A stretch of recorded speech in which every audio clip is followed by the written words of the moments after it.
to be able to just farm them quite easily. Okay. Yeah, works. I mean, but it's not great with the Mighty Mines buff, though, is the thing. You need that mana, not the HP. Well, so the aim make mana. Yeah. All right, and they're going to start the gyro. So let's see if this is going to be a defusal gyro from Ghost. There's a lot of value versus the Ember and the Brewmaster as well. So we'll see what the decision is going to be for him in regards to the item build. But how do we feel about this second game draft? Intrigued is what I'll say. I'm not sure how Monet's Medusa is going to work in this lane. You know, why? I'm trying to justify it in my head right now, but I'll just give a prediction. I feel like the Xtreme lineup will be a little bit disconnected. That is a bit of a concern for me, JT. The other thing that I'm concerned about is whenever you pick a Viper and you've got another hero like a Naga or a TB or a Gyrocopter that just wants to take as much farm as you do, you know, Viper mid, it's a lane dominator for sure. And he had to use the Tango there, but of course he doesn't get any regen from that. A little bit of miscommunication, maybe not knowing SumaiL was going to level up the chain, so they weren't able to get as much damage out, which could have probably been a kill in the end. But you do see, nonetheless, it is a lot of damage. So Viper, you know, this could be the style you need. I mean, XM already 150 health compared to SumaiL's full health to work with. But can you elaborate on what you're saying with the Viper? Because I know we are both aware of, you're speaking about kind of the Mobe Viper build from, you know, old Team Ivy and then old Ancient Tribe, but some people might not know about this build. Yeah, basically, you just go Aghanim Scepter, they buff the nosedive. I'm sure you're going to be very happy about that. And then you just go Manta style. You get your level 15 talent, level 10 talent for the extra corrosive skin damage per second. And then you just basically play it like a Naga Siren, right? Throw the illusions into neutral camps, throw it into the side lanes and keep them pushed out, and you're able to get a crazy amount of farm. But the thing is, there needs to be that farm there for you to be able to take away, and Gyrocopter wants to be taking a lot of that himself as well, because, you know, for all the strengths that the Viper has, you still need someone that's going to be able to deal with the Medusa as well. And we've had some interviews with Mobane, I think even some of the members on their team, and they truly believe that that is the best Viper build, and at least the games that we've seen as well, I also would have to agree. Well. I think it, without a doubt, is something that is what other people need to look at now when they're playing the Viper. So I'm very intrigued on what the build is going to be for XM and what he wants to consider here with the Viper, but we shall see. Of course, like we were saying, he's going to have a pretty good time mid lane. SumaiL is going to have an okay timing with the bottle, though, so that'll help sustain. But what about some of the other side lanes? Is there one in particular that you want to highlight out of top and bottom? The thing that I'm mostly looking for in this bottom side lane, you've got two Quelling Blades on both Xtreme Gaming heroes. Obviously, against Kaka, it's incredibly important. It's this level 2 timing that I'm looking for first and foremost, because XM does not have any tangos left, and he doesn't have a Quelling Blade available. So I really feel like he's in a position to get punished if he goes a little bit too far forward here. Of course, Sira's doing a good job to be able to put consistent pressure onto XXS to dissuade that sort of rotation. This is what I was talking about, right? You can't make those rotations quite as easily if it's going to result in your offlaner just having a horrible time, and you cannot let Ghost get off the chain. Even just that flat cannon enabling this pull to happen as well. Gyro, one of the better heroes at being able to both contest the wave, contest heroes, as well as neutral camps. Is that rotation? Early TPing from Kaka, yeah. Let's see how much danger XM's going to be in, and it looks like quite a lot. First blood picked up. SumaiL, he's going to be rewarded thanks to the rotation out of the Nature's Prophet, and this is something we were speaking about, Aster. They have this potential not only with Kaka, but also with the Mirana, and Kaka's going to deny himself, so we'll be able to get a free reset. You see, he's got the courier out there in the mid lane now with the Quelling Blade. This was that big window, right? It's about identifying weak points and punishing them effectively, and that's exactly what they did. Now, it's going to be a whole lot more challenging just because, again, you've got the Quelling Blade to be able to get away from any sort of aggression like that, but with First Blood given over to SumaiL, like, he is actually going to be dealing a good amount of damage into you now, regardless of the rotation coming through from the Nature's Prophet. And this lane that you would expect to be a little bit more Viper favored is not going to be the case now, with SumaiL having levels to potentially rotate. So he's going to try and get the bounty, might even swing on over to JT, but he'll probably be a bit too late to get involved without the boots yet delivered. No More boots. bottom, Kaka as well. No, he's going to be the first, well, second death, I suppose, technically first, I suppose, picked up for Xtreme. There's going to be another kill probably coming out of SumaiL. We'll see. Still a few seconds left. Oh, well done. I don't know who. I imagine it was SumaiL with the Quelling Blade that cut that only tree inside the river. That bushwhack could have potentially got him out. Yeah, very nicely done. But it does free up space for XM to be able to pick up some farm, right? He's uncontested, he's getting a lot of levels, a lot of XP when he's left alone in this lane, and he just wants to hit that level 5 as quickly as possible to try and bully away SumaiL as much as he can. I mean, the thing is, it was really set up off the back of that level up in the searing chains at level 1, right? It forced him to get incredibly low. He had to use a tango that didn't give any healing value because of the change to the sprout, now preventing that. And also it meant that he had to just use one to get back to the lane, and he was already on a 3rd HP. So SumaiL was always in a better spot. You want to rush the bottle, but that meant that you didn't have the Quelling Blade or another set of tangos. He's just spent way too much on regen here on the Viper, and it really is this big snowball effect, right? Yeah. Yes, it is, and that snowball may definitely continue as well. Look at this pings out as well. Got Picho rotating towards the mid lane. Monet safely farming underneath his tower, not needing to go too far forward.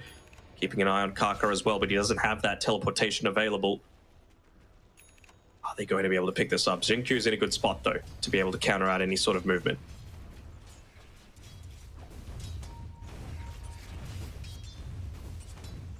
See what the call is going to be if they want to bring that +1, though, from Dire. Yeah, he just got the teleport available again on Kaka. Also having a blood grenade as well. Viper, not the speediest of heroes either, so you can look to slow that down even further. Obviously, it's going to be a big plus. Is that just a split shot death of the courier? Yeah, I just saw JT run at Monet with trample, and then when I just stood his ground he just changed target. True. Yeah, I didn't even see. He didn't have a split shot. So Monet's having a very good time in this lane. So very similar to the gyrocopter with just the potential, the flat cannon to shove it out. Monet's just doing it with the Mystic Snake. So top of the last hits and top of the net worth as well. As we see the dive away from DY. Illusion Rune does get denied. SumaiL is not going to have that to work with. I feel like there needs to be a lot of emphasis this game on the stacks, and we already see Xtreme have made multiple inside their own triangle. None yet for Aster, though. I mean, they're a lot more focused on these rotations, right? Making sure that SumaiL has a good start to the game. I suppose one of the things that is advantageous about the Ember Spirit against the Viper is that the Sleight of Fist doesn't actually apply the corrosive skin onto you. So it means that you're not one of those melee laners that can just be harassed out even when you're trying to make some action happen against the Viper. See if I think Kaka was spooked a little bit too much last time around by being that level 4 for quite some time, that he's going to be right on point for the 7-minute wisdom runes to be able to just secure this for himself. And we know how effective Nature's Prophet is able to be just with levels. Oh, they're actually going to jump on this XM. They've got longer duration out of the chains, and that's going to be able to set up for the arrow. Beautifully done. That was Picho's awareness. Possible. Doesn't look like just yet, but it will at least help secure some of the stack at the moment. So Aster's early game looking much more crisp than the previous one. This is basically the exact opposite of what we saw last game, man. Is the exact same movement, playing on the Dire side. It's a lot easier to just walk up into this sort of area. It feels a lot more natural. The Watcher coverage as well helps you understand what sort of rotations might be coming through from the mid lane. Nicely done. And I think the reason they feel a lot more confident to do that is because they've had a little bit more levels as well. They were able to secure just one of the wisdom runes, but it was one at least. Kaka might look to give the neutral item over to SumaiL as well. There we go. Just looking to enable their big signing. And I mean, an arcane rune is going to do absolutely that. They're going to smoke off the back of this, so someone's probably going to have to show mid with this next wave. It might be up to Kaka to do that. But you have this very strong roaming duo now with the Ember and Picho's Mirana. DY is not really the person they'd want. XM's back in the jungle. You already have a Ghost back deep inside the jungle as well. XM's pretty low too, only half health. Oh, they missed the chains. Not going to matter in the end though. They'll still get the kill. And this could start to get really out of control. I mean, again, like I'm just saying, this is a very different game. SumaiL 2-0-2, already 3 deaths out of the Viper, who's supposed to be a strong laning hero. SumaiL is going to go for it. Yeah, why not? Nothing to fear. XinQ tries to duck into the trees. It's a killing spree for Pichio. Even Ghost TP'd in. All right, sure. Maybe he feels like he needs to leave the lane with the primal split available on XXS now. Give a lot more of that farm over to DY as well. Uh-oh, JT. Gonna be able to get some separation. Yeah, he's done. The team, yeah, he's done without a doubt. There's no one that's going to be able to roam and potentially TP in to protect him. So it looks like from what we saw previously was Xtreme really upping the tempo in game 1. Now it is Aster with what they've got. Ember, Mirana, plus the Nature's Prophet. You got the Medusa who's free farming this lane. You got the Brewmaster that's having a pretty good time down bottom as well, working on this Spirit Vessel, and he'll have it very shortly. So this is a very good start for the boys on Dive. What do we need to see out of Xtreme to kind of make amends and really stop the momentum that is currently being built? I think it's still just going to need to be reactionary, right? They're going to look to go on to the Brewmaster. They want to try and take away this primal split just so that it's not being used aggressively. Oh. Don't have any detection to be able to stop it, so don't even need to use the ulti. A Moonlight Shadow is going to be enough to cover. I mean, the thing that stands out to me is just DY's skill build. He doesn't have a single point in the Sun Ray just yet, which leads me to believe that they are not ready to fight right now. They are just sitting back, they're farming, they're getting their levels. They want to have the at least the sharpshooter available for the Hoodwink. And XinQ has to be a little bit careful here. They run away. Nice timing of the bushwhack. Is he still gonna go for it on SumaiL? What's he got to fear this game, dude? One stun? Not even. Like bushwhack is not reliable. Missile is not reliable. JT will be able to land the first XM in as well. Maybe SumaiL is bitten off a bit more than he can chew, and XinQ is not going to mess around. I mean, that is a really big kill because now you can take the stack for free. I was going to say with the lead that Aster have, they could start to invade. We saw them take the hard stack prior. This Ancients would be nothing for them to dwell about as well, but that kill should enable Ghost to get it now. Yeah, they do get bottom tower, so it's not like they're losing, you know, one hero for absolutely nothing. They're still going to open up the map a little bit. They're going to make it a bit harder for the Gyrocopter to be able to play on this bottom side of the map. What I was about to say is, like, with what SumaiL has to fear, I was about to say the Primal Beast with a Blink Dagger is the main area of concern for him. But if he's going to dive that deep and just make it easy enough for him to just charge on in and get the Pulverize, then they'll claim that every single time. There's still going to be the Aghanim Scepter rush, though, for XM.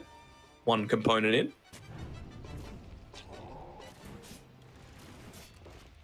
It's going to be nice. I mean, the 4-second disarm feels pretty good against the Medusa, especially with the illusions as well. Not able to remove them.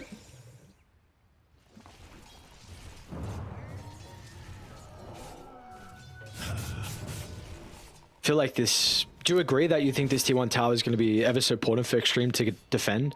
Like, I feel like just if you to lose keep this control over their ancient camp, yeah. Yeah, because if you lose it, they're just going to be able to do exactly this. Just get kills across the map. I mean, XXS swings down from nowhere as well. He's got the split if he wants to use it, but the early Vessel, JT is not going to feel tanky at all. And they're going to be able to chain this into a second kill, and now a lot of damage onto the tower. They were really trying to commit heavily just so that you were able to pop the supernova there, but you know, they just have way too much damage because of this good start to the early game. SumaiL is probably a little bit more farm than you would expect an Ember Spirit to be up against a Viper lane, and they're even going to continue this movement up towards the top side. And they know that it's coming. Good prediction coming through from XinQ there.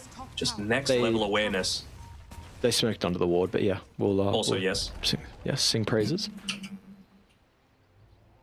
Well done, XinQ. Good job, good job. Mid lane, they'll go for XM. He poked out. React to it, all right? Well, you see a couple of heroes top. They're going to be able to get the kill. I mean, they tried to smoke it from Xtreme to get over on the map, but yeah, there was no hope of them to be able to get there fast enough. This game is, it's just getting out of control way too fast for Xtreme. Even looking to push in this bottom side. I'll get the first stun. Are they going to have the damage though? Oh, they do. Okay. A little bit surprised with how much damage they're able to output a quick succession onto SumaiL. They do have to use the egg to get the kill, but we'll see what they're able to do off the back of it. Gives them some time maybe to reoccupy their own jungle and get some farm. It's the impact of the sharpshooter. Like, that was the big thing, right? That big damage spike looking to come through onto SumaiL.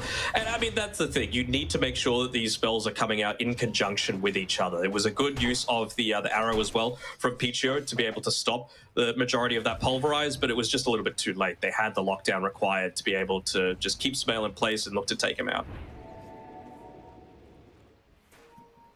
Shieldred is going to certainly help things.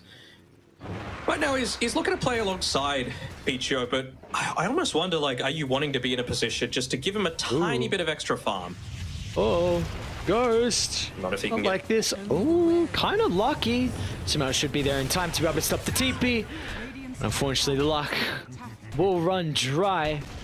Aster now get that last T1 tower. A bit of a stack as well towards the left Ancients, and you've got some Wisdom rooms to snipe. It does look like XinQ was already able to get Radiant's Wisdom, though. I mean, the big thing was I was expecting them to sit back a little bit, just get the Maelstrom, get the mechanism, and then use that to be able to progress forward. But with how grouped up they were on the top side, with the lane naturally pushing in, you not only get a kill, you get the stack, you get the tower, and poor DY. Although... Is he? Okay. Those tick out in the end. That was very unfortunate. I think the dive broke the tree that the bushwhack was going to. Unlucky. Yeah, well, I think so, because I don't know how it didn't connect if that was the case. It looked like it was on the mark, so regardless, DY does end up going down. I mean, yeah, and meanwhile, you got Monet just back farming up another stack inside the triangle. And they're going to get XM. They probably won't even need the split for it as well. How do you play the map if you're Xtreme Gaming? This just looks impossible right now. That's the thing, right? And this is why I was feeling so uneasy about this Viper pick in combination together with the Gyro, because you both want to do the same thing. You know, there's only so much that JT is able to do. Right now, he's doing a decent job of keeping this top lane pushed out. He's even got a siege creep hitting into the tower, and he's probably going to trample this wave quickly as well, just to force someone to move back, because right now, Aster are just staying on your side of the map. I mean, at least they're going to get a tier 1, but it's going to be at the cost of their own tier 2. Like you said, though, it is something. So, opens up the map a little bit, but Aster continuing to get whatever they want.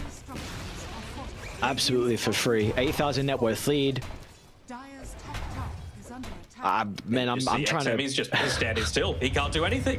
He can't leave. Gyro's taking the ancient camp. JT's playing on the top side because he's a lot beefier with that Vanguard. He's got a lot more movement with the onslaught, and he's able to quickly, slam out creep waves. Whereas, what's a Viper supposed to do? XinQ's doing his best to try and cut waves. It's really just to try and slow the game down a little bit. He ended up getting 1, so at least they're not going to be hitting up onto the high ground just yet. But Aster, they're not looking to stop this tempo at all. They want to keep the movement forward. They want to try and find Ghost, and they will. Oh, man. SumaiL and pcgaming this game. What a duo they have been. And if it's not them together, Kaka's even getting involved as well.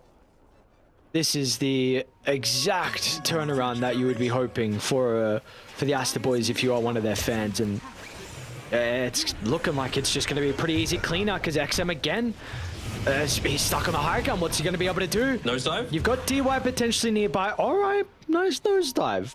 Crafty gets himself away. Arrow just flies by, misses out on the tail. At least you have a tiny bit of mobility now. I mean, he's going into a Manta style. I understand it for all the reasons that I mentioned before with how Mobe likes to play it and what I still feel is the best build. I really think you just need a 4-staff, though. Like, you need to be able to avoid a lot of this aggression. You still don't have a way to be able to... Yeah, you can get out of the Sprout, but you can't get away from it if you're just searing chains. Nice start. Are they going to have to check? Oh, Arrow again from pcgaming. This time it's enough. His positioning, it's always been his strong point. And now they're going to wrap around. XXS finds a perfect angle. XM, he's just going to be forced to stand his ground. They've got the supernova out to the left side, but Aster can play accordingly. They get the quick kill onto the Viper, and now they can even go back in. XXS still has plenty of time to work with the Primal Split. They've got the oh man, that's just everything is aligning. They're still gonna make the attempt though. Ghost is gonna try and show up. Let's see what the gyrocopter's gonna be able to do in regards to the damage. He'll try and chase down XXS, but it means SumaiL can snipe XinQ onto the backline. He's still got one more remnant to work with him. Like you said, the haste as well. SumaiL, nothing that he needs to fear. And now JT, well, he's got a lot he's got to worry about. Atos to stop the charge short. As Aster all they lose, the only casualty is going to be PCO's Mirana.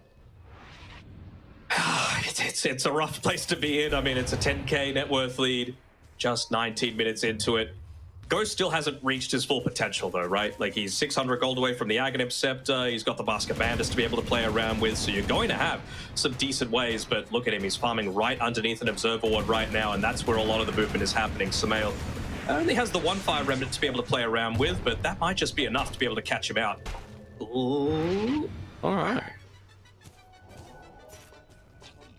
Yeah. Immediately pinged out by XinQ. But I don't know if you could just walk up on there, my man. DY. It's on the edge as well. It didn't even get the ward. And now who's going to have the Sunray, but he won't even make it out as well. They'll try what they can. Once again, Ghost is here to potentially get some damage in. But this is... They didn't even activate Pipe on XXS. Nope. And they just shrugged off all the damage. The Occult Bracelet, man. 5% magic resist. OP. I didn't honestly even know, but the Earth Brawler as well gives him magic resistance. Yep. 20%. So... How much magic resist has he got? 61? Oh my god, dude. What? Yeah, you get some from passively just being a hero, 25%, but yeah, when you're under that Cinder Brew, it's just crazy good.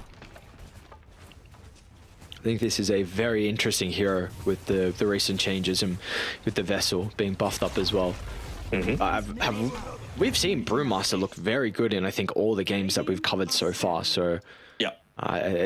Which I'm glad, because we have not... when has Brew been good? I cannot remember the last time that this hero actually felt even like somewhat viable. And, you know, our boys FBZ and KP, they're going to be licking their lips about that. Yes. They're famous Brewmaster players, so I'm keen to see what they're able to do in these the other regions as well. They're ready to start considering going up onto the high ground soon-ish, though. XXS, he's got the AC queued up, so just wants to make sure that, yeah, you got a lot more of those passives coming through for the rest of the team. I wonder if he knows about the cheeky little... I don't know if you could call it a bug or not, but there's like this weird thing that if you have a keybind for your hero, you can still use some items while inside the Brew Split, and it goes around where the Earth Panda is. It's weird. It's a weird interaction. I did not. It's weird. Like, if you use Shivas when it's in the pit, it's invisible. Like, you can't see it, but it still does its thing. And it's basically anything that can just, like, immediately happen. Like, nothing targeted. Like, auras like Pipe and Guardian Greaves and Shivas, those sort of things work. Are you advocating for bug abuse?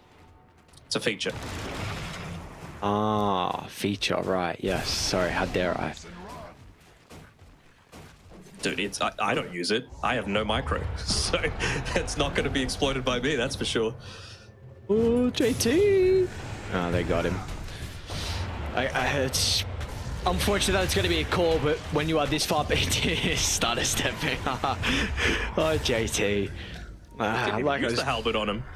Yeah, I mean, it's true. I mean, if you're trying to waste a little bit of extra time, but someone's got to die when you're in this position. Unfortunately, it's got to be a core. But there is just no way that they want more. No one is going to live on the map. They're just not letting him step out of base at all. This is a really poor Viper coming through here. As soon as he shows, I just see Kaka channeling up that global teleport. At least he's got the Yasha, so a little bit more movement speed. He's got a bunch of stats from the Pupil's Gift as well, which does feel nice for the Viper. But yeah, really, until he gets that Manta Style, he's not going to be able to keep these lanes pushed out all that effectively. That's the main thing that they're looking towards right now. And Aster don't want to let that happen. They've now taken all of the outer towers. They can probably yoink away the Tormentor if they really wanted to, but they want to make the most of this Aegis. Why not?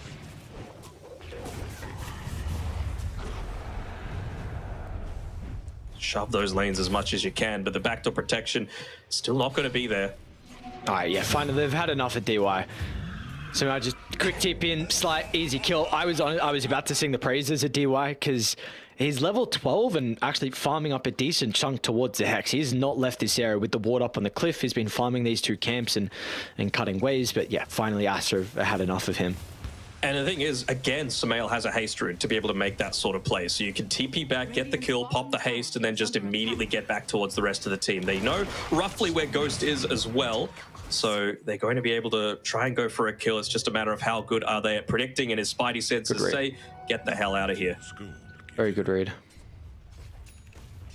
Yeah, Tormentor would be quite nice for them. I mean, to be able to get Sunray or the Hunter's Boomerang feels really nice. What do we make of XinQ actually rushing the Scepter? Like, what does this provide you in this game? Hopefully not death. Okay.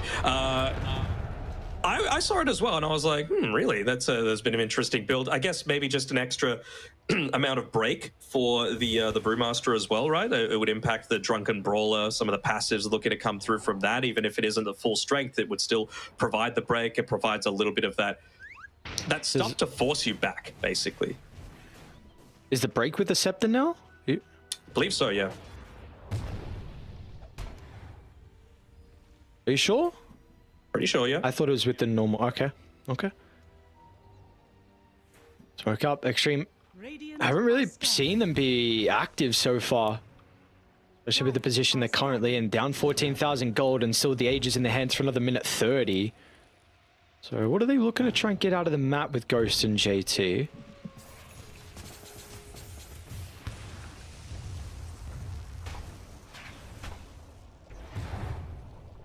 Look at all the vision that they've got on the map right now, though, on Aster, and it just turned to nighttime as well. So how are you supposed to make any sorts of plays? JT's the one underneath the smoke that just places down some sort of vision. They want to try and get a quick pick off here onto Kaka, but it's not easy. He's pretty tanky. He's got a great healing loaders. He's got plenty of stats for himself.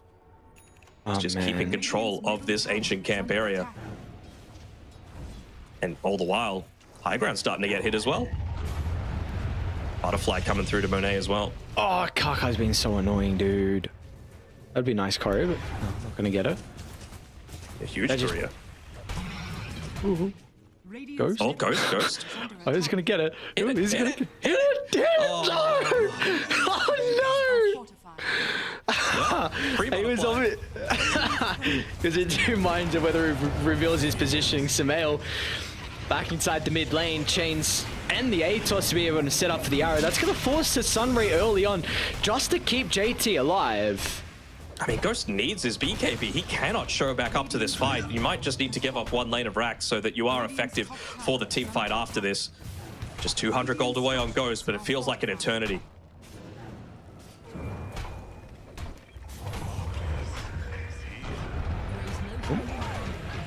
Oh. Wait, you get... I'm sorry. Do you get double sharpshooter now? I'm sorry. Okay. That's what the Acceptor does. It creates a decoy, and like, you become invisible, and you just start launching out a sharpshooter, and then you have your actual sharpshooter that you can actually use yourself. Did you know? Oh, nice to know. Is that Scepter now done? Thank you very much. Oh, he went 4 staff. All right, so DY feels like he's not going to have enough time to be able to get the gold of the Hex, just wants an item now. Of course, it's going to be great versus... contest this, right? Like, you cannot give up anything more. One melee racks is where they're going to put their foot down and say enough is enough, but they can't make any sorts of moves. Like, you can see XinQ going out with JT and DY, but even if they find someone like XM, he's sitting back and farming for a little bit further. Like, you don't have Ghost either. Oh, they know. So